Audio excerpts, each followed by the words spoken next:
I'm here today to look at this beautiful selection of paintings from the collection of Martyn Gregory.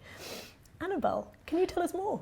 Well, Martyn is a renowned dealer in British watercolours and also in pictures relating to China, India and Southeast Asia. And he's a real connoisseur, so it's been a real pleasure for us to work on these pictures and hopefully bring them to auction this spring. I've been really looking forward to having a look at this John Varley watercolour here. Well, Varley is really one of the masters of watercolour painting, and he really sort of leads us on from the very tight topographical style of the 18th century into the more romantic style of the 19th. And this is Wales, is it? It is. This is Cadair Idris. Actually, Varley went there as a very young man in 1798 or 99, and he only went back once more a couple of years later. But it's a subject he comes back to throughout his career. We know he exhibited views of Cadair Idris until 1819. So he's going over and over this same mountainside, almost an autobiography told over many years, going back and back to this place.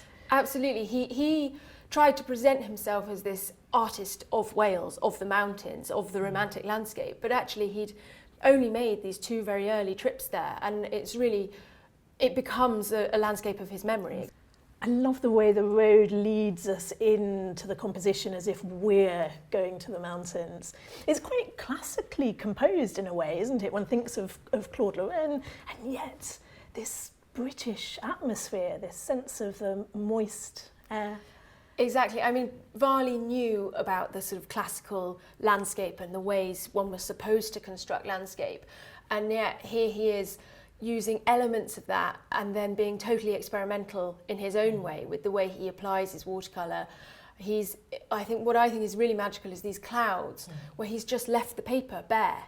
He's so confident and bold in his sort of choices here. Bare paper to give you a cloud is a really punchy thing to do. And Varley was a famously influential teacher, wasn't he? Making his students go outside, away from the classical cast rooms, out in the air. Exactly. He actually wrote a couple of books on watercolour painting, which were very sort of rigid manuals, but in his own teaching practice, he was very focused on getting his pupils outside into nature and leaving them to get on with things. And in fact, one of his pupils was William Turner of Oxford. And we've got this absolutely extraordinary view of Loch Torridon in Scotland, which I just think is a spectacular example of a 19th century watercolour. You don't get a more dramatic composition than that, do you? No, you really don't. He's a real master of picking his viewpoint. And just the detail of the stag here gives a sense of the huge scale of the mountains. It's strange. I feel like there's this theatre. I feel we've arrived in a theatre, but somehow the performance isn't for us. It's as if we've tiptoed in and the stag is part of this other world we're seeing. It's unearthly somehow. It is. And I think what Turner of Oxford was so interested in was pushing the boundaries of moving past the tourist trail of the early 19th century and getting into parts of Scotland that were much less explored. And he was very interested in the interaction between humans and the landscape. I haven't seen the moon. Beautiful moon there. How is this technique of the absolute smoothness and graded colour? How is it done? He's again working with sort of layers of wash, but I think what he does is come back to it over and over, and as a layer has dried, he comes back and puts another layer on, and he adds the detail really gradually. And then in the foreground here we get body colour, which is watercolour with a sort of thickening agent, so it's got a much more opaque nature. So you get this slightly heavier opaque foreground pushing back into the lovely lightness of the watercolour washes behind. There's a whole poetry of weight at work here, from the grandeur of those heavy mountains, and yet the medium is so light, and that lightness and weight are poised so beautifully.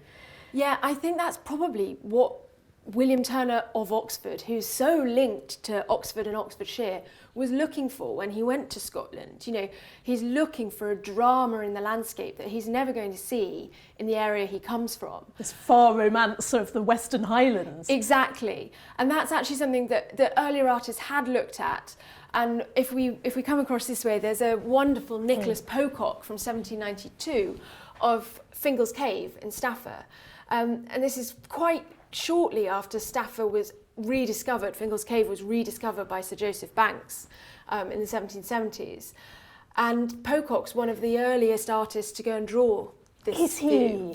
I am very excited to see this of Fingal's Cave because it becomes such a key site for Romanticism. Keats writes about Fingal's Cave in 1818 and imagines it as animate, as alive with the spirits of the earth. And he has drowned Lycidas awaking and telling the story of this cathedral of the seas. Mendelssohn writes about it, Wordsworth writes a sonnet sequence. It's such a layered place. It really is. And you know, Pocock's there very early. So at this point, the interest is sort of exploratory, I suppose. This is the very beginnings of the romantic interest in it as a subject. And this party in the boat, these are visitors, are they, being shown Stafford?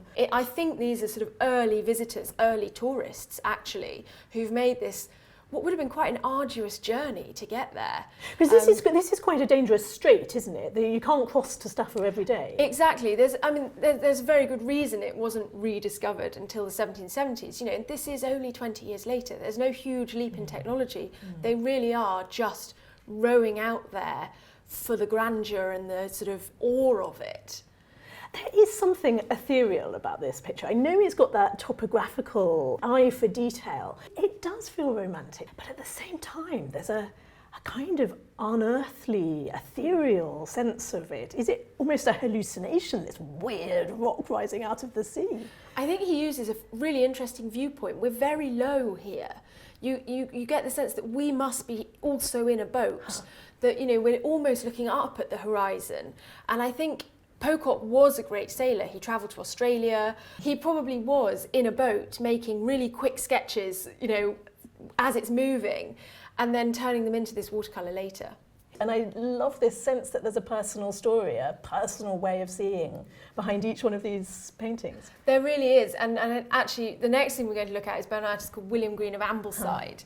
And he's someone who is indelibly linked with the Lake District. Yeah. This is a view of Rydale Park above Rydal Water, and he's not from the Lake District originally, but he moves there in 1800, and he actually opened a gallery and exhibition rooms, one in Ambleside and one in Keswick, and he became this huge commercial success, although he's not someone we know so much about today. He is looking really closely at this. It's an ash tree, isn't it? Yes.